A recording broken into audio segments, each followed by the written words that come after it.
Good day. In this video, we will be learning about how to use tactile manipulatives in understanding basic concepts of fractions. Here with me are what we call the fraction discs or fraction circles. These are made through paper, cut in different sizes and colors. This material is used to show you concrete models of how fractions make up a whole, how we visualize, model, and name fractions. Now in here, we represent one whole with a complete or full circle.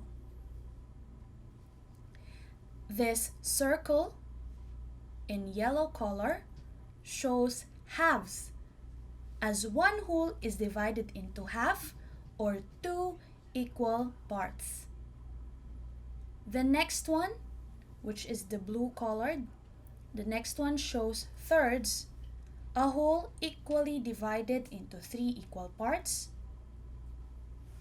And this orange one, a whole equally divided into four equal parts. These are just some. We can actually make fraction discs that can be divided into more than 10 equal parts. In naming fractions, we should take note that it is comprised of three important elements: the numerator,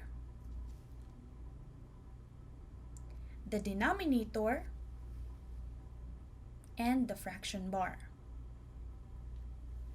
The parts that we want to get, or the part that is included, is what we call the numerator, the number above our fraction bar.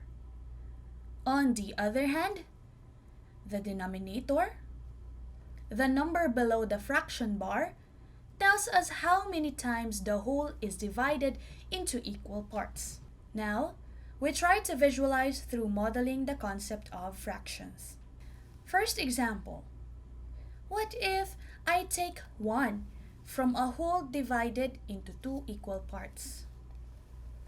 Remember that in naming fractions, numerator is the part that we get and the denominator is the number of times the whole is divided. Since I took 1, I'll write 1 in the numerator.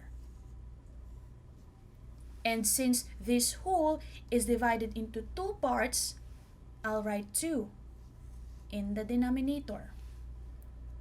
Now, this can be represented as 1 over 2 or 1/2. Next, we try this.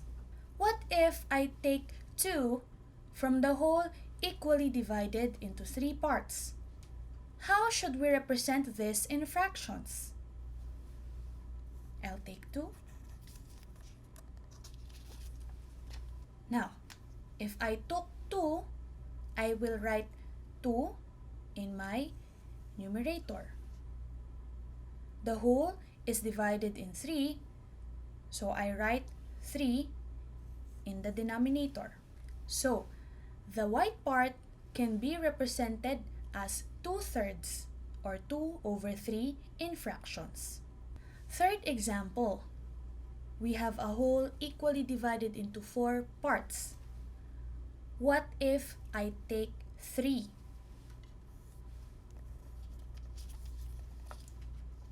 Again, in writing the numerator, we write the part that is included.